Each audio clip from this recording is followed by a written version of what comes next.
All right, what is going on? I hope you are well. This is Courtney Rollins with the Life and Transitions Experts YouTube channel, Facebook group, and podcast. I hope this, again, like I said, finds you well. These are some of my favorite pieces of content to do.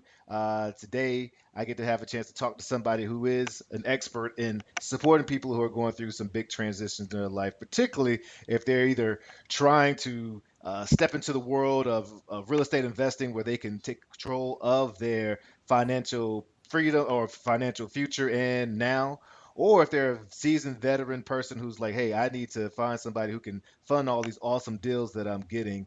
I get, or if there's somebody who wants to network and connect with so many awesome other folks in that real estate space. Today, I have the privilege of speaking to David Mashian. Am I saying your last name properly? Mashian. Mashian, that's right. Yeah. David Mashian. He is an amazing real estate investor, lender, and a facilitator of this awesome network group called Deal Exchange, where he'll talk more about it, but it's like an A to Z, get whatever you need from the people in there and contribute as much as you can with the people in there. So this is awesome. What's going on, David? How are you doing? Hey, Courtney, how you doing? Thanks for Oh, inviting me. no worries. I'm blessed. So yeah, if you give us I was giving a quick introduction to you, but can you give us an overview? Like, let us know who are you and what is your connection to the world of real estate investing? So yeah, I have a pretty big, deep connection in real estate. I mean, my father and his father were both real estate developers, so I kind of grew up in real estate. And I've been doing. I started in commercial real estate. Well, I did it in college too, real estate leasing and kind of being a runner for brokers. But really, when I started was in 2001 as a broker doing commercial real estate not lending, commercial real estate brokerage in LA, selling apartment buildings in Los Angeles. So I started selling apartments in Hollywood, near around Hollywood and downtown LA areas. Silver Lake, Koreatown, etc. So that's where I was selling apartment buildings, and kind of grew that business and have created my own team, and then eventually started managing commercial real estate brokerage offices, and then started opening up franchise companies and doing joint ventures with other brokerage companies, doing mergers with different companies to expand it, and then kind of got burned out. I pretty much did everything I could in commercial real estate at that point. And then I said, well, one of my friends said, try hard money lending. So I did. I did that about 8, 9 years ago, and I've been on the private money lending side for investments in commercial real estate. I pretty much started as mostly commercial lending, and then I got requests so much for residential that I started doing residential lending as well for investments. So now I broker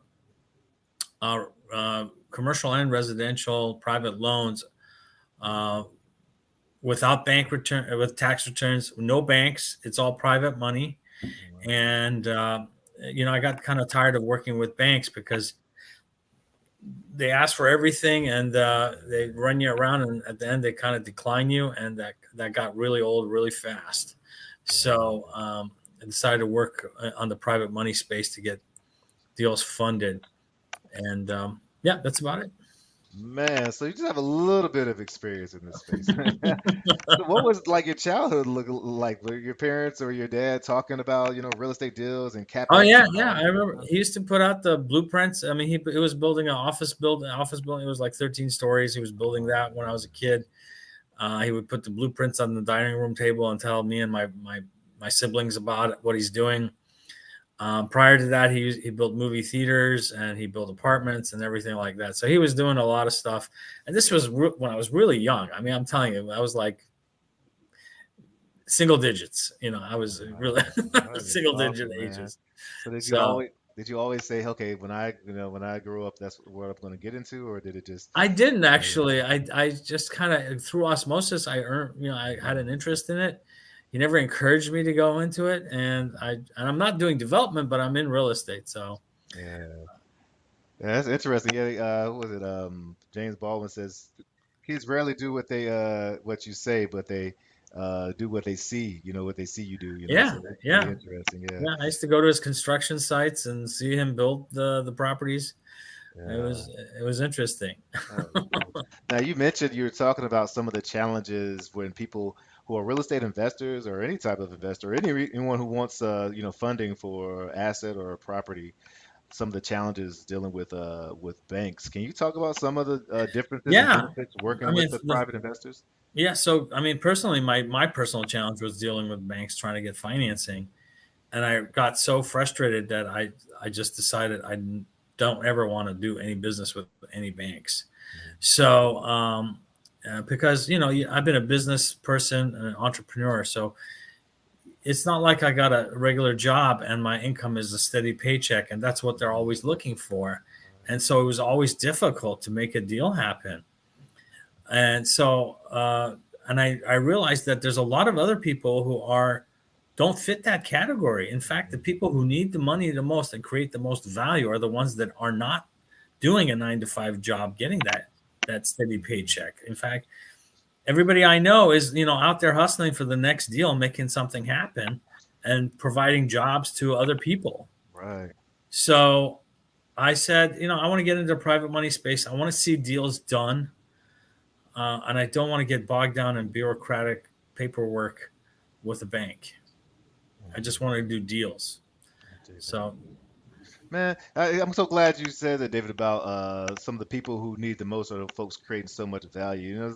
When a real estate investor or whatever world, real estate investor, it's like so many hands that are either fed or feeding because of these real estate transactions. And yeah, I just find it so odd that banks would prefer somebody with a 60,000, 100,000, whatever W-2 to they would look at them as a stronger asset than someone who's clearing 300,000 or even way more or whatever the range. But because the income isn't traditional, there's more challenges. I don't understand why the banks are so far behind. well, Um, I can tell you, it's a lot of it has to do with social engineering. hmm. They want to make a society of slaves. I mean, what can uh, I tell you? That doesn't fit the hey. conversation, Oh no, but hey, you're about to go. but Yeah, but it's all social engineering, and so they want to get people who are compliant. And traditionally, the entrepreneurs are not compliant; they're not independent, and so they're going to go out there and cut their own path and create their own deals and create their own future. And that's not fitting their box. So they cater to the people who will comply, follow the rules, and just put their heads down and work. oh man, I was in the school system for 16 some odd years, man. I was like the rebel. I thought I was going to go in and plant seeds of just, disruptors and all. And, it's so I definitely understand what you're saying when it comes to having systems that don't necessarily encourage out of the box thinkers or folks who, No, yeah, innovate. But at the same time, we're the ones, and I mean, God bless teachers and other, folks who are working nine to yeah, fives. But at the same time, innovation and is like the bloodline of really any that's right. growing and thriving nation, man. So I'm glad you're doing what you're doing. Yeah. Uh, So, can you tell me? So, well, there's two places I want to go here, but like, what does it look like? Let's say that before I jump into the other question about connecting with people. But what does it look like for someone who has a deal and wants to work with you, or wants to see if you guys can partner together? I make it as simple and pain free as possible. So I literally say I got a few bullet. I send an email with few bullet points of questions like, what's the address? What kind of property is it? Are you buying it or refinancing it? What's the purchase price or what's the value of the property? If you're refinancing it, how much debt is on the property? Is there income on the property? If there is income, how much is the income? How many units are there? Uh, what are the taxes and insurance? What's your credit score? What's your exit strategy? If it's a flip, what's the after repair value? How much money do you need in rehab? So let's say it's 10, 12 questions. They should be able to answer that within 5 minutes off the top of their head. Mhm. And so I do that because I want to make it as pain free for them. Because the more questions I get into, the response rate goes down Mhm. a lot. And I don't do any applications or anything. So I take that information, I go price out a deal, and or with several lenders, and I come back and I say, okay, this is the best deal I found. Mhm. Uh, what do you think? Do you like it? And I wait for the response. If they like it, they don't like it, what their what are the points that they don't like, and I try to satisfy their needs given the circumstances. Sometimes you're dealing with lack of experience, maybe a low credit score. Um, those are typical, the biggest objections. Um, Sometimes there's not enough money in the deal, and that kind of protects them if they're Mhm. doing a flip. So the lender is going to require more money, and that's when they realize maybe there's not enough juice in the deal for them to go ahead and do it. Wow. So if you're watching this and you're thinking about, especially in the Triangle, North Carolina area, and you're thinking about funding for your deal, not only being able to send this to David gives you the opportunity to perhaps have the funding you need. It sounds like with your response, you may be able to tell them, hey, actually, this is not a deal. You're not protected enough. We're not protected enough. And it's not that you want to go around vetting or comping everyone's deal, but it's like almost, it definitely is a, almost a keep or a safe check or whatever the word is I'm looking Yeah, for. yeah, it's a safety. So it's like the lender's protecting themselves. So Mhm. consequently, there's protecting the borrower. If Right. they know there's not enough profit or cushion in the deal, they're not going to do it, or they're going to reduce the loan amount. Yeah. So that kind of tells the borrower, either you want to put more money if you really want to do the deal, or maybe look for a different deal. One thing I really admire about you is how like you, you seem very much like you just connect people and you want people to do well in the space and it just seems so genuine. In fact, I called you from a cold call and you turned it into you I automatically said, "Hey, come out to this great networking event that I host called Deal Exchange. It's out in North Carolina." And so I ended up going and the room was packed. It was over in that other restaurant. I can't remember the name of the Yeah, restaurant. yeah. Another broken Oh, egg cafe. Yeah. yeah, it was packed, man. I mean, it was like almost standing room, only really standing room only for some folks after a while. And people, and every single person still was not only encouraged, but almost forced in a cool way to stand up and not only share what they're looking for, what they have, but you were like, hey, share everything. We've actually even got people selling and buying cars in here. Share whatever, you don't never know what it is in here. So Yeah. what is it for you, man? Like that makes you want to like just connect people in that way. What like yeah, Well, what is it? I started off kind of selfishly. I really wanted to do deals. Yeah, yeah. And I went to a lot of these real estate events where you go up there and you hear a speaker, and then maybe you get some networking time and talk to people. And I said, this should be the opposite. I don't want to hear people speaking. Yeah. I want to network. I Right. don't want to listen to this guy, an hour of my time listening to this, which I would never want to spend that way.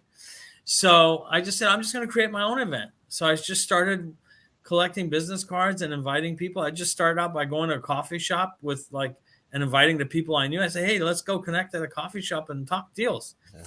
And it started with about a dozen people, and it kind of just grew. Oh man, every time I go in there, it's like I'm still like from last week still, I'm still following up with folks. I had a great conversation with Kristen. Yeah.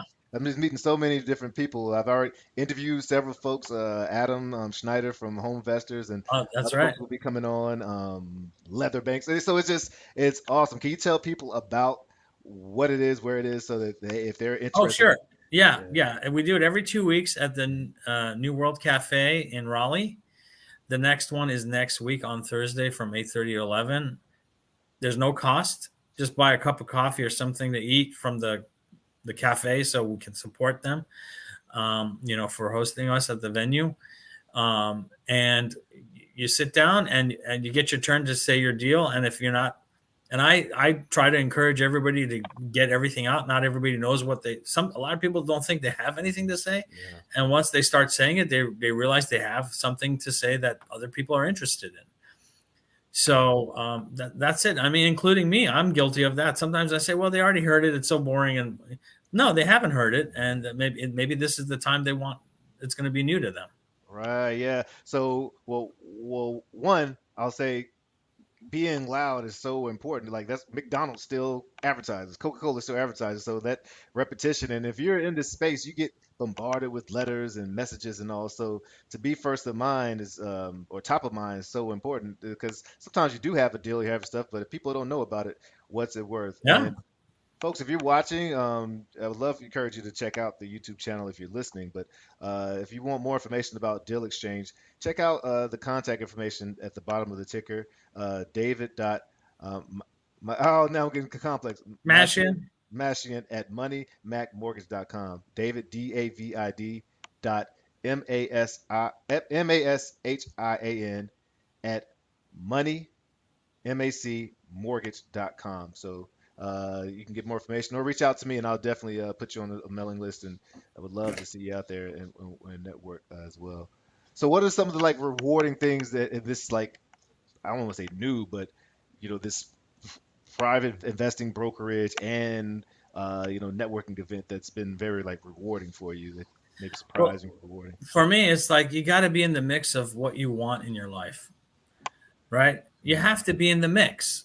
The energy is going to propel you to get what you want. Like right now, I want to start owning real estate. I want to do fix and flips. I'm doing lending, but so I start talking to people and I see people I can work with, whether it's they're joint venturing and then with money or with labor or with, I've met so many good people that I invite to share them at the event, whether they're contractors or brokers or lenders or whoever.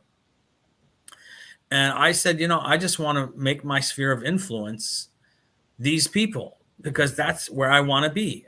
mhm, I don't want to go to other events like, let's say, a medical association or something else. This is where I'm at. I do loans and investment real estate. That's where I want to be socially, and I want to start owning real estate. So it's actually helping me push me out because when I see other people's success or challenges, it educates me, but also motivates me to do it. yeah, the environment is so important. You know the famous saying, you hang around five millionaires, you're going to end up, they're going to be a six. Or what does the gentleman say in the green meeting last time? If you stick around a barbershop long enough, you're going to end up getting a haircut. And That's I know right. that That's right. We definitely both we apply go to for the us, same but barber. yeah, exactly. We go to the same barber, exactly. Yeah. Hey, so do you have anything that you want to put out there? You don't have to put the address. They can definitely contact you if they need to get addresses. But do you have any deals or anything out there? I'm gonna put you on the spot like you put us on the spot at the Sure, sure. You know beginning what? I time. do have a lot of deals that I think that are good lending deals that a lot of people don't know about. Mm, I'd say one of the loans I do that I've been doing a lot of is kind of people doing a flip, and they either bought the property with all their cash and now they don't have any rehab money, Oh, I was in that position. or they bought the money with a fix and flip loan, but they ended up spending more money, or they ran out of time with that lender, and the loan is due. And so now they need to kind of get out of that loan or get more money. So what I've done is I've refinanced the house. So let's say they bought it all cash or Mm, with the lender. I refinance it, either give the lender back their loan amount or give the borrower back, let's say 75% of their cash investment, right? So now they got some cash in their pocket, but I also give them 100% of the rehab money. oh wow. So let's say they got in deep. This rehab took cost more than they thought and took longer than they thought, which happens. Yeah, it So I definitely. give them that money on the purchase back to them so they can reinvest it, and also rehab money so they can complete the project. And I'm running into that a lot. A lot of people are kind of like they don't have any options. The original lender does not want to extend this thing anymore. They're kind of done with it, and now their back is to the wall. They don't really have any avenue. So I have lending resources that can do that. I also have creative financing lenders who will let the seller carry back a second for, let's say, a small 10% or 15% second, and the lender will finance the first, and that way it reduces the down payment for the borrower. So instead of, let's say, them putting 20-25% down, they only need to put 10 or 15% down if the Yeah. seller carries the other portion of the down payment. Oh my goodness. I'm gonna have to talk to you about that. Yeah, I'm gonna talk to you about that, about a property in Durham that we're looking at seller financing where we'd be in second position and carry the note. Yeah, we'll talk Yeah, about yeah. mortgage. So if they do that, so that lowers your cash exposure. You don't need to tie up so much money in a deal that way. So if the seller helps you by floating your cash requirements, that's a great way of doing a deal. Yes. I have another lender who will fund deals in 48 hours. I can fund it in 48 hours. So that means you literally can make an offer so long as the title insurance company or usually the slow move, there's no appraisal. Okay, so you don't have an appraisal inspection. It's a desktop appraisal by the lender. Wow. So this is a powerful lending tool. Can you imagine walking to somebody saying, I want your buyer property, here's a price, and it's an aggressive price for you. You're getting a better deal, but I'm going to close in Within a week, 48 hours. Yeah, 48 that hours, this is whatever, so powerful in a because few even days. even as a wholesaler, sometimes a wholesaler, the hotel where they have the power to say, I can literally buy this property, and then uh, you have the power to have that reflected in the price that you're getting because of That's the right. convenience you provided, and then to be able to resell that for a profit and still be profitable for the eventual end buyer. Those are powerful vehicles to have, and folks wouldn't know this unless they are out there in the mix, just like Yeah. you're doing. Is there anything you would encourage somebody who perhaps wants to, start being a private lending broker, or sort of like you? What are some of the key tools that they would or characteristics they need to have to be able to? Well, I mean, it just takes experience. You got to Yeah. keep doing it, and then you learn about. I mean, I'm always learning about different products Mhm. that I can bring to my borrowers. So, and the market's always shifting. I mean, a couple of years ago, it was mostly that DSCR loans because interest rates were low and people were trying to get into permanent financing. So, fix and flip was not a big priority. Nowadays, there's more fix and flip loans and some DSCR loans, but so you go with the flow of the market, and so I always keep abreast of what's happening in the market and try to provide products that people can do deals with. Yeah. So getting out and networking, connecting with folks, and just Yeah. sometimes it's hard to replace good old experience, and sticking with it is so important. Well, David, I know I said I was going to be just short today because I definitely No, value we your can talk. time. I mean, we're doing it. I can tell you about all the deals you want because I think there's other deals like foreign nationals. I can fund them. They don't have to have green card or Oh wow. passport or nothing. I can literally do it with just they're from whatever country. They got a passport. They want to buy a property, or they got an ITIN. I can do that.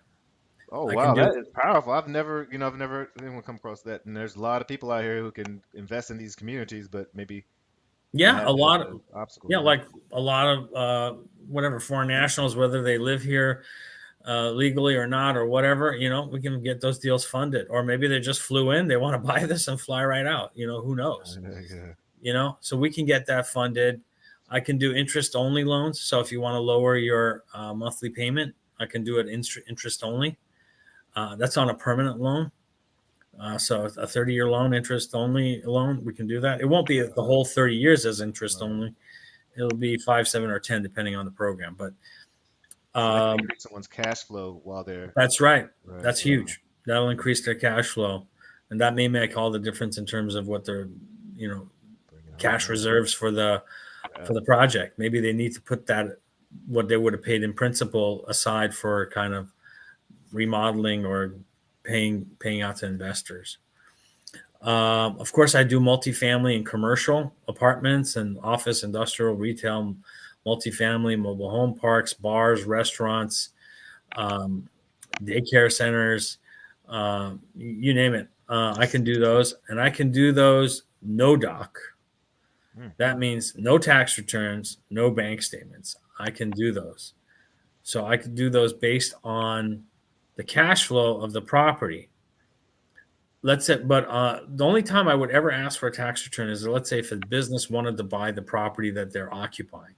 So let's say an accountant wanted to buy the office building they occupy. Right. Then I would ask for the tax returns to show the income as a way of proving that there's income to support the mortgage payments. Okay. That's the only time we would do it because there's no tenant, it's them. So I need to see the income. Well, for some of these products, especially when there's like the income verification, is there a seasoning period, or are there some that would just say, hey, we'll do it on the projected income, or do it on the, you have a month in of rental coming in from this residential assisted No, living with. no. I mean, the only time I would say income would be tax returns for 2 years on a owner occupied business purpose. Other than that, if let's say they're buying an apartment building, Mhm. we would just get the rent roll and the leases, and that's basically it. Okay. Well, If what it's I'm a saying, Go well, ahead. so for instance, just personally, I'm looking at a 5 bedroom, 4 bath, and looking at converting it into like a residential assisted living. If I don't have occupants yet, would you need leases prior, or what would you need to show that, hey, there's income that's going to be coming in, or I need income for the next 6 months before we can, have a conversation? So assisted living is something I don't fund. That's the one I Mhm. get requests for all the time, and that is Ah, such a. I said daycare, not assisted. yeah, well, there's some sort of like daycares. But I hear you, I hear you. So that's a different animal, and that is. I just don't do that. I don't have a resource Mhm. for it. I think I got enough products as it is. I just don't have that product. That one I don't know. Yeah, daycare. Sorry. Yeah, no, no worries. Yeah, when I was in Baltimore, I ran across a lot of people who were, setting up the daycare space. Is that?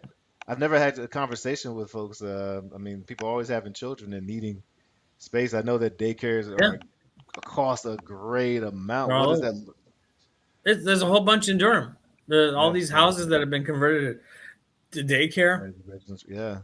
Are they on triple net leases where they're like responsible for the I taxes mean, it could and be a insurance? triple net lease. That's fine. Yeah. Oh, my goodness, You man. do So you have a self lot. storage too. Go ahead. Oh, I love the self storage. That's what I'd Yeah, love to get into. Those tenants are pretty awesome. They yeah, don't really yeah, argue or fuss or fight. Yeah. yeah. There's no yeah, and then automotive and retail and mobile home parks and restaurants and bars. So I can do all those. So or shopping centers or office buildings. All at no dock. No dock. You got to remember, this is no dock. It's going to be. It's like a game changer.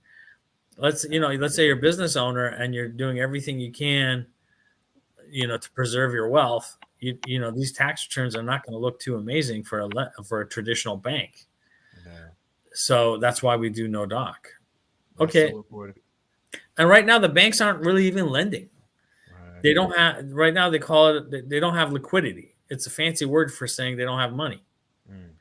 So they don't have liquidity. They were heavily invested in the US Treasury bills, which when the interest rates went up, the values of their holdings in US Treasuries went down because they were getting 2% yields or less. And now when the US T bills are paying 5% or so, they're going to have to sell those holdings at a loss if they ever decide to realize a sale. And they're negative. They're dead men walking, basically, those banks. Wow.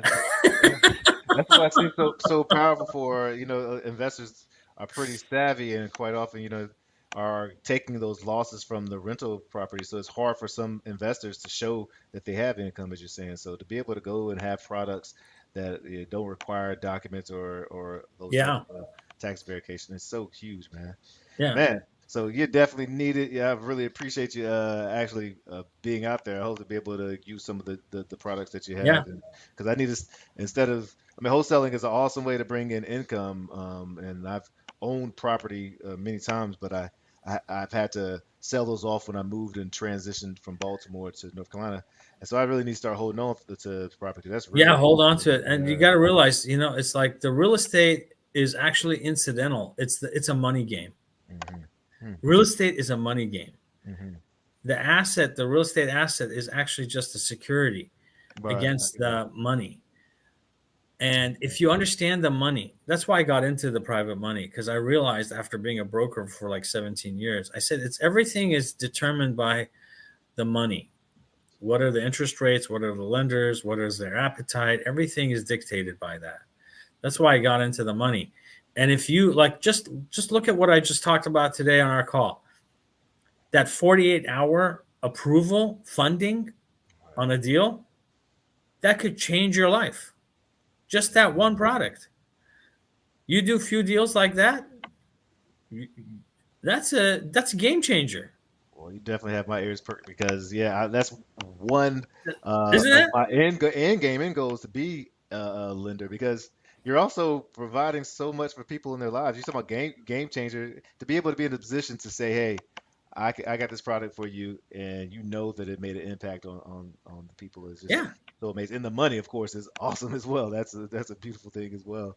You can Man, go make as many offers as you want, and you know that yeah. lender's there, and you can close it, and you can get deals that other people can't because you have that in your back pocket. Other people don't have that; they don't know about it. We need to chat more. You need to talk. We need to talk more, David. If you need the groups, heck yeah. Well, so I'm gonna let you get up to so you can check out those cherry blossoms. But folks, All right. check out David. You see his information there, and check out Deal Exchange, and just keep picking. Come out here and pick his brain. I look forward to the next one. Next one's coming up April 4th Yeah. on Thursday. That's it. The Another Broken Cafe. No, no. Oh no, no, no. Oh New yeah, New Worlds World Cafe Cafe. in Raleigh, and it's Facebook as Real Estate Deal Exchange. If you want to look on the Facebook page, Real Estate Deal Exchange, and or if it's you a want to be on the email list, shoot me an email. I'll put you on the email list, and you're welcome to attend. Yeah, I really appreciate it, man. And I think that the Raleigh, the one on Durley Road, I believe. But you can get all the That's right. information. The really Yeah, low. That's right. That's yeah, the one in awesome, Raleigh. David, man. Thank you so much, You're brother. welcome. Hope you have safe travels, and I will Thanks, man. definitely see you at least by next Thursday, man. Yeah, look forward to seeing you there. Yeah, bring your All right, deals. all right. This is Let's Courtney make Rollins. You got a Durham land deal. I was interested in hearing more about. Yeah, let's get on it, man. I'll definitely share that with you, man. Yeah, yeah. Hopefully, I have a couple few more. I have some in the pipeline. I should be getting contracts back this week. Some Person County deals and some other land. So land keeps falling in my lap. So yeah, well, I'll share it with you next week. That's it. But everyone, this is Life in All right. Transitions Experts, LITE. Let your